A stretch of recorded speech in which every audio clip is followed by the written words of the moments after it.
Capítulo 18.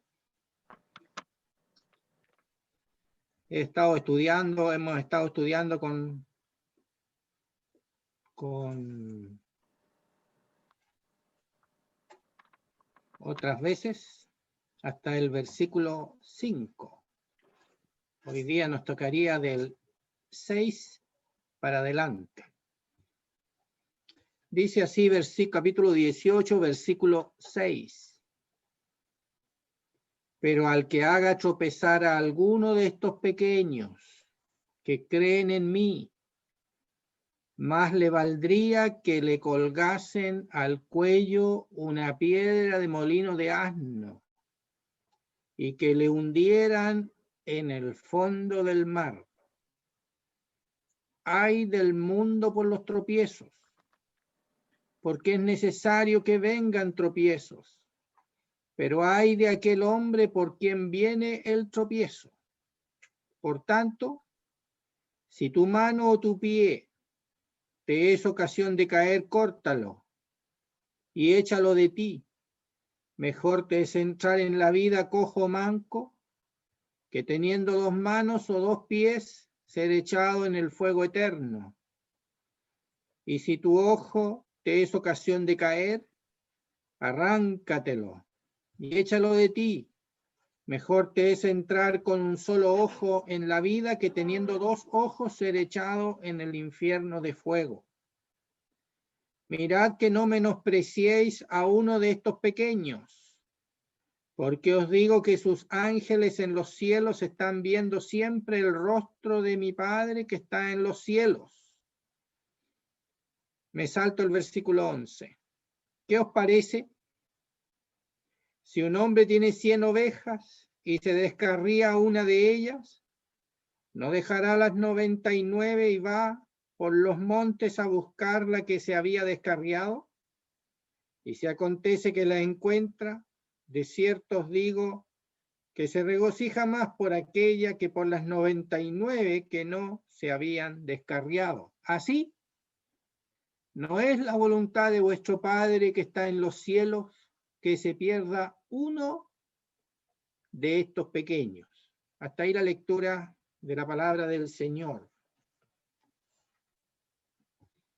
El Evangelio de Mateo es un evangelio muy especial porque tiene algunas curiosidades que es bueno tenerlas presentes.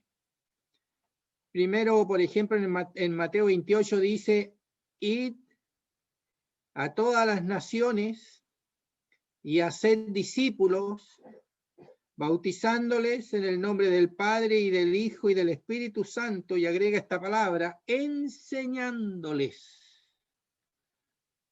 o mandándoles, ¿cómo es? Enseñándoles todas las cosas que yo os he mandado, enseñándoles.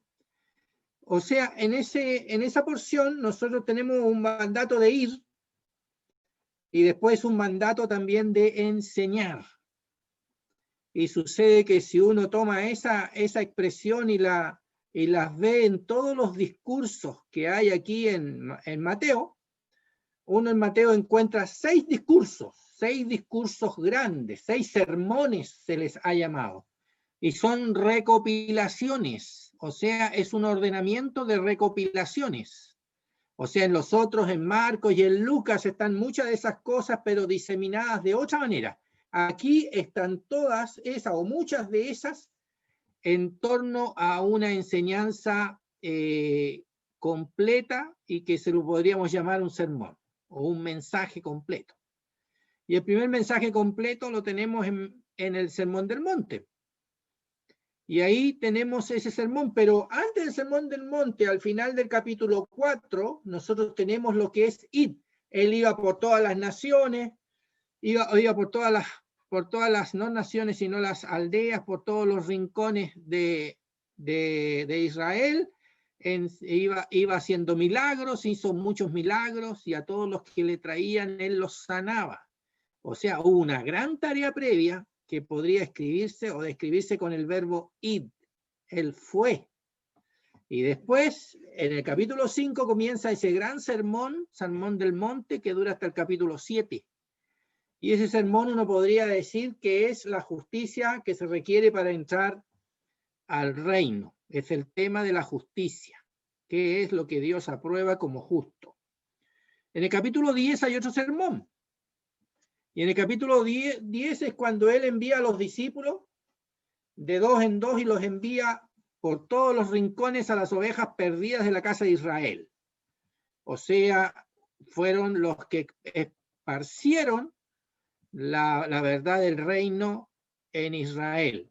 Pero terminado el capítulo 7 hasta el capítulo 10, en realidad tenemos otro id, porque el Señor iba caminando, haciendo milagros, y un milagro, otro milagro, y enseñando, hasta que llegó y dio ese gran sermón. O sea, tenemos previo un id y después un sermón, y un sermón es tan grande, tan notorio, que no puede pasar de largo.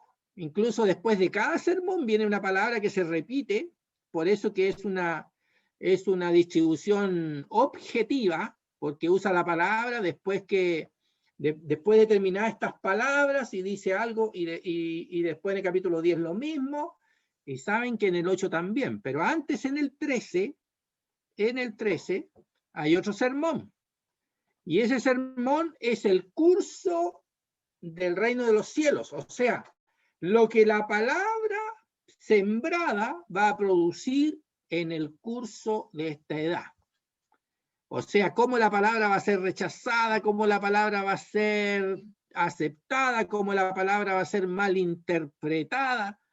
Todo eso tiene que ver con la siembra de la palabra. Eso del capítulo 13 son las 7 parábolas del curso del reino de los cielos en misterio. Eso es lo que tenemos ahí. Pero cuando llegamos al 18, lo que nosotros tenemos es el resultado desde el punto de vista de las personas que creen, de las personas que ahora le vamos a llamar nacen de nuevo. De la respuesta a esa palabra la tenemos ahí en el capítulo 18, pero en el 18, como en todas las otras veces, no solo hay creyentes, sino que también es la multitud. O sea, hay inconversos hasta ese momento y hay creyentes, y a ese contexto el Señor le está hablando. Por eso dice, ay del mundo por los tropiezos, porque Él está hablando al mundo también, no solamente a los creyentes, está hablando al mundo. Entonces hay algunos que van a recibir la palabra y otros no. Hay algunos que van a favorecer la voluntad de Dios en cuanto a la reunión de los santos, y la otra parte va a poner tropiezo y va a poner complicaciones a la iglesia, a los creyentes. Eso lo tenemos en el capítulo 18.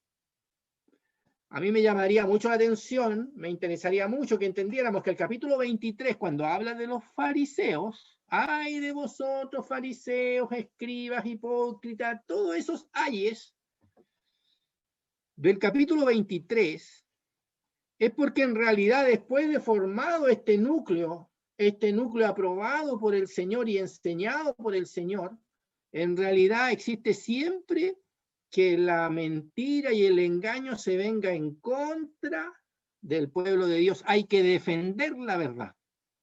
Entonces aquí no solo en el 8 todavía hay que sembrar la verdad, pero en el 23 hay que defender la verdad. Y hay que defenderla contra los fariseos, el ceremonialismo, el ritualismo y toda la religión sin Cristo. Eso es el capítulo 23, muy importante ese capítulo.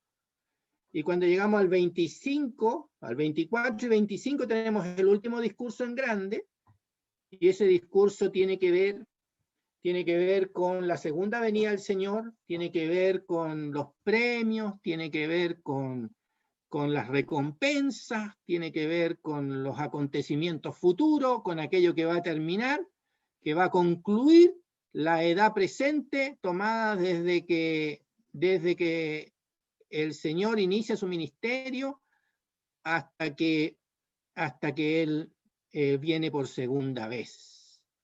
Todo eso lo tenemos en el 25. Tremendo libro, ordenadito, el Evangelio de Mateo. Bueno, yo dije eso solamente para que nos diéramos la importancia del capítulo 18. que el capítulo 18 no es qué suerte corre la palabra en el mundo, sino que hay un resultado en personas que creen, que aquí se los va a llamar niños. Entonces los niños, porque creen, entonces hay niños literales aquí, niños literales, y los otros que se hacen como niños y creen. Entonces ese es el resultado de la siembra de la palabra, del evangelio. Y esto lo tenemos aquí en el capítulo 18. Y no deja de haber problemas en el capítulo 18, en realidad hay varios, como el que estamos leyendo ahora. Problemas que debiéramos nosotros tener no solamente cuidado, sino conciencia de este tema. Entonces llegamos al versículo 6, donde dice, pero el que haga tropezar a alguno de estos pequeños que creen en mí, más le valdría que le colgasen al cuello una piedra de molino de asno y que le hundieran en el fondo del mar. Mire, el Señor usa ilustración, argumento, para hacernos ver la gravedad del tema, y nos pone que aquel que haga tropezar a alguno de estos pequeños que creen en mí, dice, mejor le fuera que le colgasen al cuello una piedra de molino de asno. O sea, esa piedra es la piedra que usaban para moler el trigo y los otros granos, y le pone que es de molino de asno, o sea que tiene que ser tirada por un asno, que no puede ser tirada por un ser humano. Hay otras piedras que son tiradas incluso por una mujer. Pero aquí no es esa. Es la más grande, la más pesada, la más difícil, y entonces la peor para el tema que estamos hablando, la más exagerada para el tema que estamos hablando, o que estaba hablando el Señor, piedra de molino de asno. Para darnos cuenta de la gravedad, dice, más le valdría que le colgasen al cuello una piedra de molino de asno. Y dice una segunda, como dijéramos, yo voy a decir una segunda exageración, es una figura literaria para hacer ver la gravedad, es un hipérbole. Entonces dice, y que le hundieran en el fondo del mar.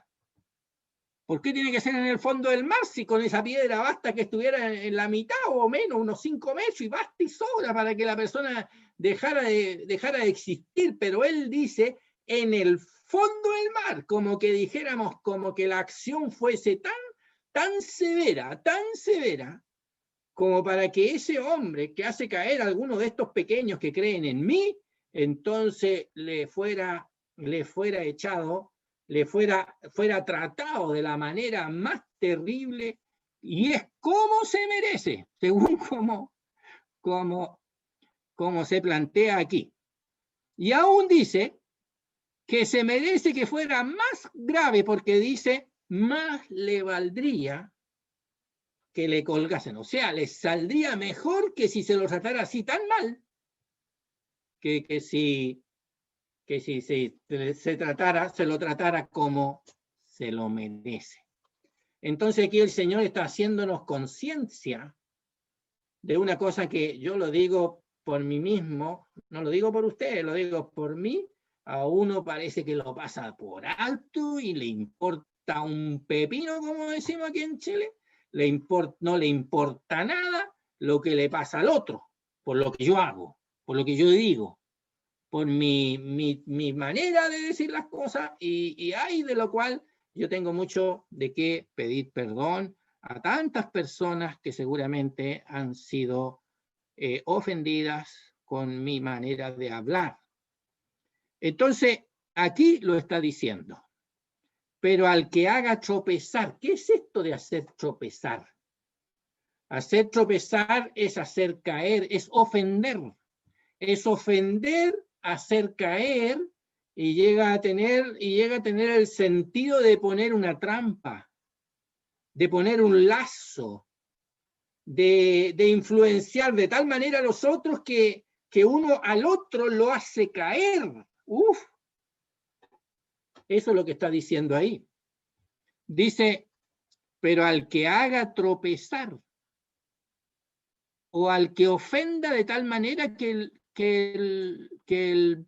el niño en la fe, el niño que cree, se le haga caer, se le haga tropezar, se le dañe, se le eche a perder.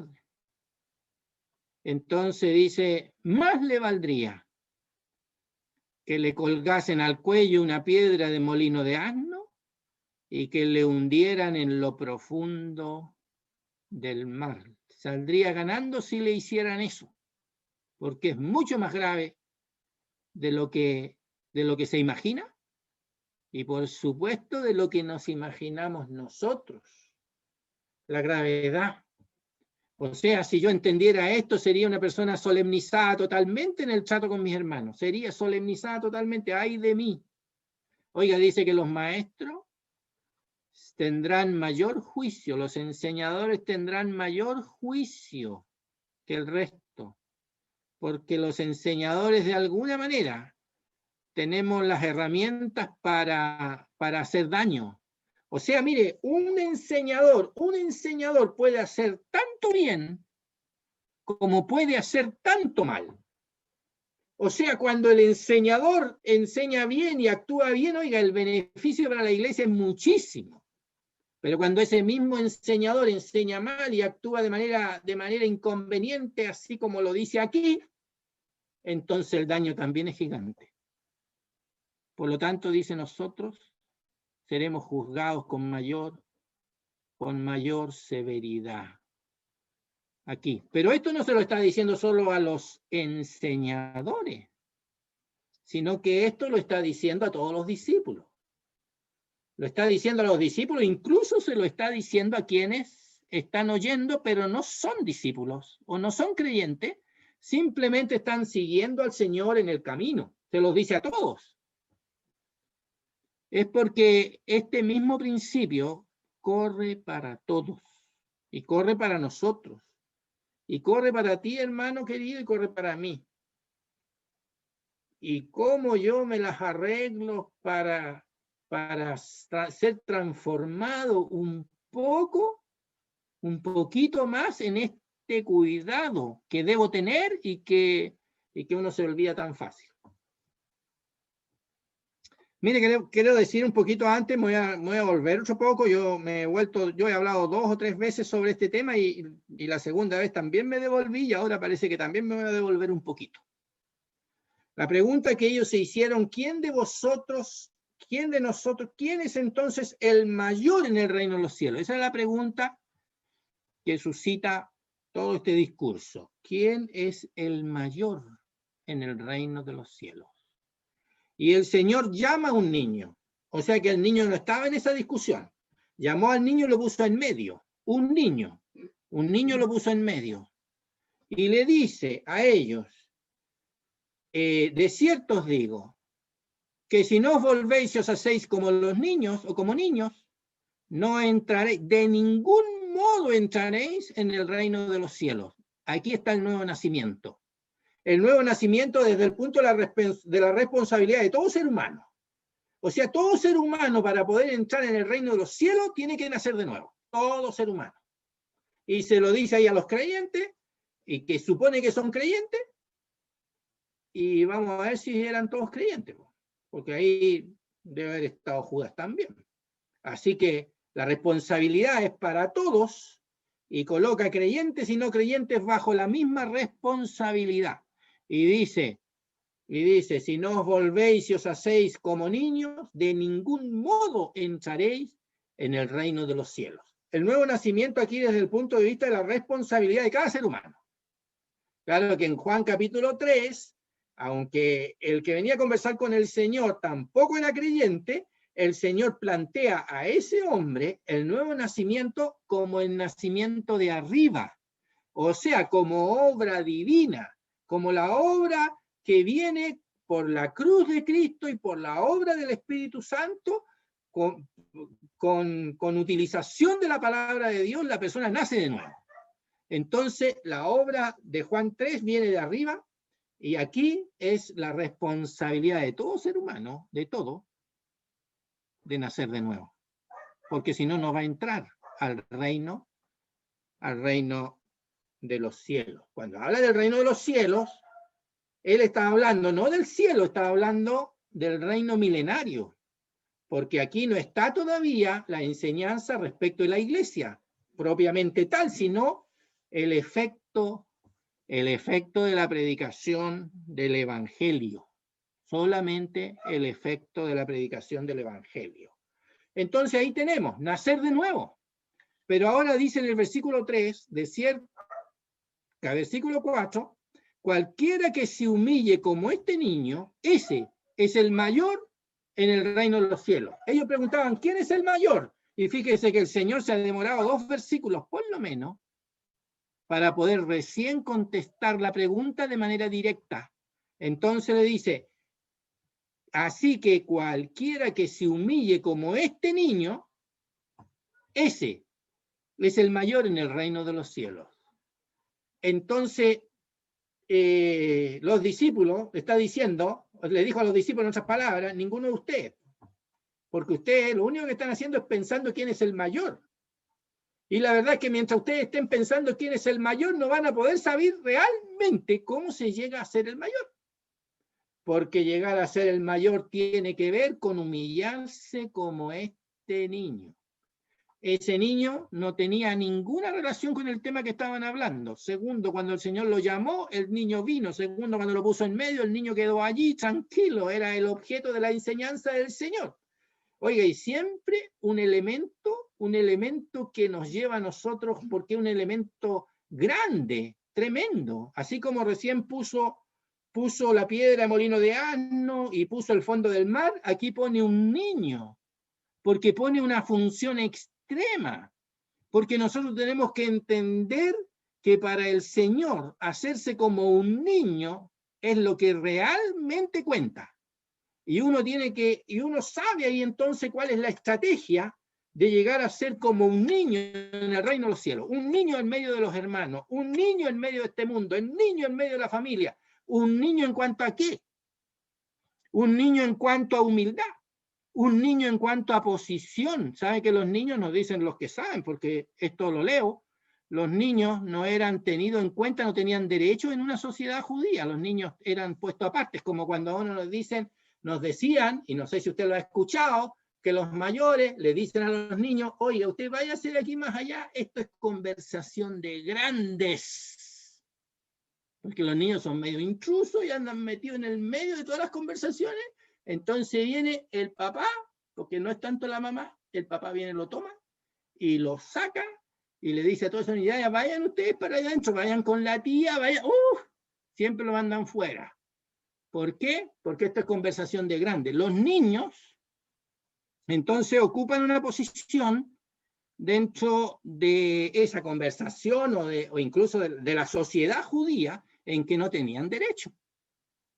Ellos eran niños. Y como eran niños, no tenían los derechos. Los derechos los tenían los mayores. Bueno, aquí está diciendo, mire qué fuerte. Si no os volvéis y os hacéis como niños, no entraré, o no de ningún, o sea, el que se humilla, cualquiera que se humille como este niño, ese es el mayor en el reino de los cielos. Y yo tengo que aprender, oiga, ay, que cuesta. No cuesta tanto entender lo que estamos hablando, lo que cuesta es poner en práctica un poquito de que yo no tengo derecho a nada, en ninguna cosa, que yo debería estar más afuera que adentro. Mi mente no debería estar buscando los primeros lugares. Mi mente no debería estar buscando lugares de privilegio. Mi mente no debería hacer un esfuerzo para yo ser el mayor. Mi mente debería estar ocupado en ser como un niño, porque esa es la estrategia divina. Porque el Señor, el testigo fiel, el que sabe lo que dice, y dice verdad y no puede hablar de otra manera, nos ha dicho cuál es la estrategia para llegar a ser un creyente de influencia en medio del pueblo de Dios. El que se hace como un niño. El que deja, suelta todos sus derechos, los suelta todos. Bueno, me estoy yendo a otro tema, la verdad es que este es el tema que llena mi corazón, pero me voy a saltar rapidito. No solamente tiene que hacerse como un niño, sea nacer de nuevo, sino que tiene que hacerse como un niño en el sentido de tomar la posición de un niño a todo evento. Y ahora dice, mire, así que ahora dice, y cualquiera que reciba en mi nombre a un niño como este, a mí me recibe. Entonces, ahora está que esa persona que se humilló de tal manera, ahora se extiende o se debe extender a recibir a un niño como este. Entonces, es el que recibe, es el receptor de niños, o como los niños. Y esa es la tarea tremenda que nosotros tenemos de recibir a nuestros hermanos, cualquiera sea la edad, cualquiera sea el tiempo. Oye, hermano querido, hermana querida, nosotros deberíamos recibirnos mutuamente, como está diciendo aquí que se ha de recibir al niño. El niño no tiene ningún derecho.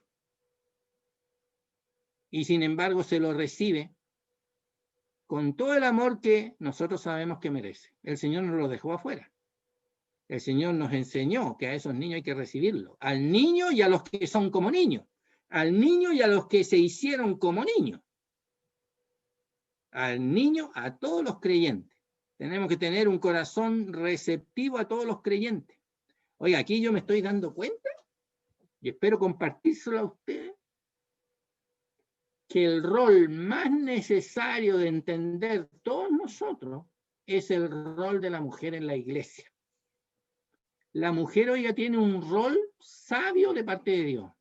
Al hombre le dieron un rol, oiga, que tenía que ser cabeza, que tenía que gobernar, que tenía que cuidar, que tenía que defender, que tenía que proteger, que era, digamos, el representante de Dios en la tierra con todas las cremillas que merezca, con todas esas cremillas.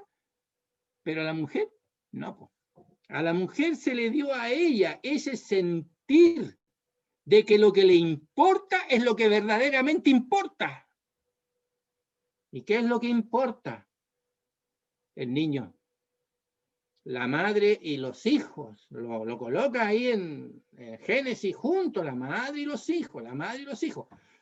Jacob va adelante solo a arreglar su problema con Esaú, pero atrás de ellos vienen la madre y los hijos, no la madre sola.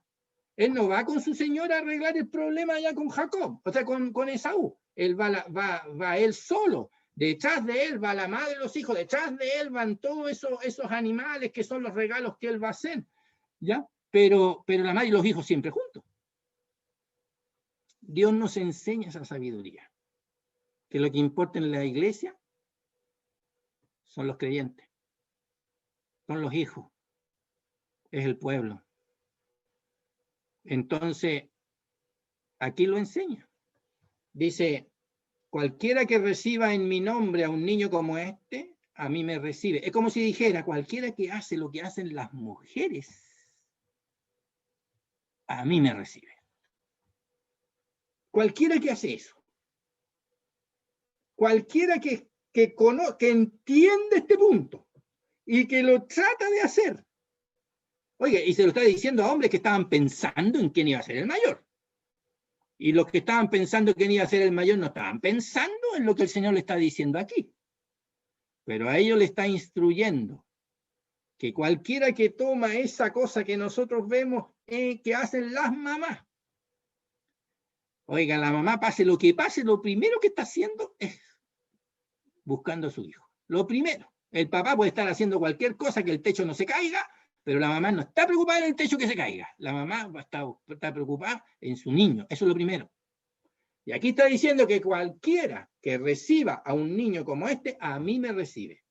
Y cuando dice cualquiera que reciba en mi nombre, ya lo expliqué el otro día, dice ese en es la preposición epi, o sea, sobre la base de mi nombre.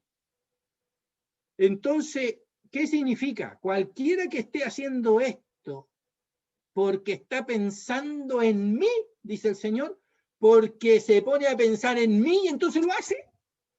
Porque ese es el objetivo, mi nombre, mi persona, mi ser, entonces dice, a mí me recibe.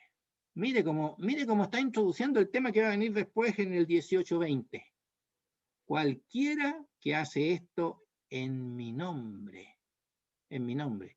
Oiga, esto lo aprendí hace una reunión atrás o dos porque estuve mirando en Venezuela. Oiga, estos venezolanos se las traen, le digo, a un hermano que estaba hablando sobre el anticristo en estos días.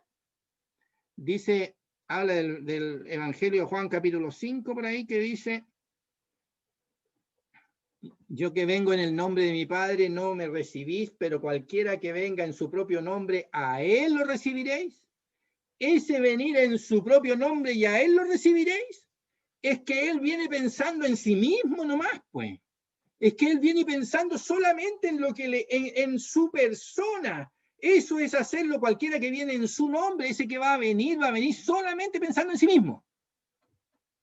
O sea, el anticristo va a ser la expresión extrema del egoísmo. Va a ser la expresión extrema de la egolatría.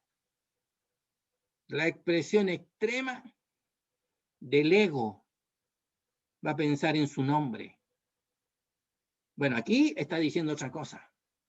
Nos está enseñando a nosotros que el verdadero sentido de la vida cristiana es pensar en el Señor, en su nombre y a causa de él. Entonces dice, cualquiera que reciba en mi nombre, sobre la base de mi persona, sobre la base de mi ser, a mí me recibe. Cualquiera que recibe en mi nombre a un niño como este, a mí me recibe. Entonces, el pensamiento acerca del Señor es vital para poder llevar adelante la obra de Dios. Y cuando llegamos aquí, versículo 6, pero el que haga tropezar a alguno de estos pequeños que creen en mí, ¿qué es lo que pasa acá? No, aquí está otra característica de la mujer y de la madre. Oiga, yo he visto a un hombre haciendo tropezar a un niño, pero de puro gusto nomás, de puro malo. No, eso no se espera de una mujer. Eso no se espera de la mamá. No. Eso no se espera de una mujer. Eso es muy posible de un ser humano, de un hombre, oiga, de un hombre, qué terrible. Pucha, que somos tremendos nosotros. Me da pero vergüenza ajena. Oiga, cuando el papá deja medio botado a su hijo así, un hijo pequeño, entonces yo he escuchado esto, es que era hombre. Porque el hombre, oiga, es el único que puede hacer ese tipo de tonteras. Parece que la mujer no, es tan cuidadosa, es tan delicada, es tan esmerada, que ella no hace todo bien respecto a sus niños, porque no puede ella darse el lujo, según el pensamiento de ella, de dejar a su niño desprovisto de todo lo que necesita. No puede eso no puede. Eso tiene que ser cumplido. Esa es la característica, fíjense, la tremenda diferencia entre un hombre y una mujer. Por eso la mujer, oiga, uno dice, ya esposita, encárgate de los niños, por favor, no me los dejes a mí, si no aquí esto va a terminar quién sabe cómo. Y en ese momento llega la mamá o llega la hermana mayor, qué sé yo, y arregla todo en 2 minutos. Todo lo que no puede arreglar el marido lo arregla ella. En 2 minutos, oiga. Porque nosotros somos unos, yo por lo menos, no sé, yo sé que hay papás distintos, ¿ya? Pero yo tengo la característica de ser el papá, el marido inepto respecto a los hijos. Pero bueno, pero ahí está, por eso que es un matrimonio. No puede ser solamente un hombre, tiene que ser una mujer. Y una mujer, con razón, es la ayuda idónea. Falta la mujer en la casa, oiga, y ay de los niños. Falta la mujer en la casa, todo es un desastre. Esa es mi experiencia, capaz que no sea la suya, pero déjeme decirle por lo menos cómo lo siento, o por lo menos como ilustración. Entonces fíjese que la mujer tiene esta característica de que ella es cuidadosa con aquello que Dios le ha dado, con esos niños que Dios le ha dado y los otros niños también.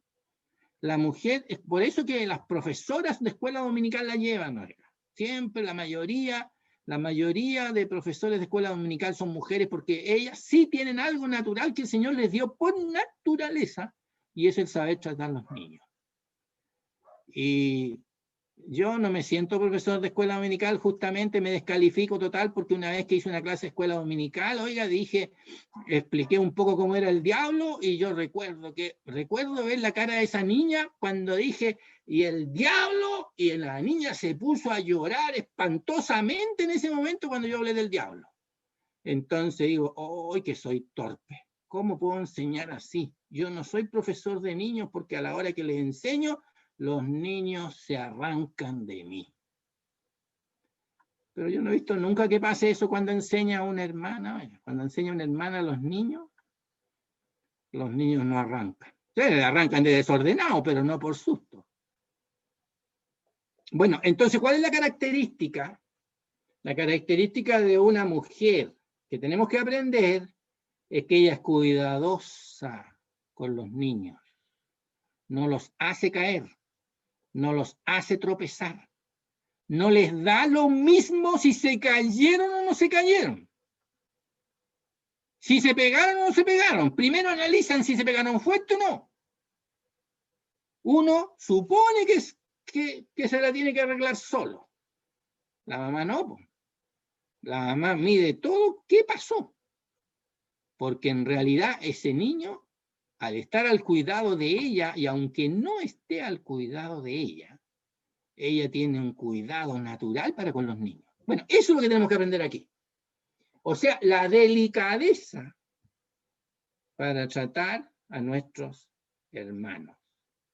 Y cuando decimos delicadeza, estamos diciendo algo que no pertenece a la naturaleza humana, porque el Señor nos exhorta en Filipenses que vuestra gentileza sea conocida de todos los hombres. O sea, nos exhorta a hacerlo porque no es natural. Y entonces nos exhorta que nuestra gentileza no es galantería, oiga, esa cosa que ocurre cuando alguien está interesado en su novia y cosas así, no es eso. La gentileza es aquella amabilidad que se ha de expresar a todas las personas. Vuestra gentileza o amabilidad sea conocida de todos los hombres. Y eso es lo que necesitamos nosotros. Bueno, hermano, parece que ya me pasé la hora. Yo venía asustado porque me iba a tocar solo, pero bueno, aquí estamos y el Señor bendiga su palabra.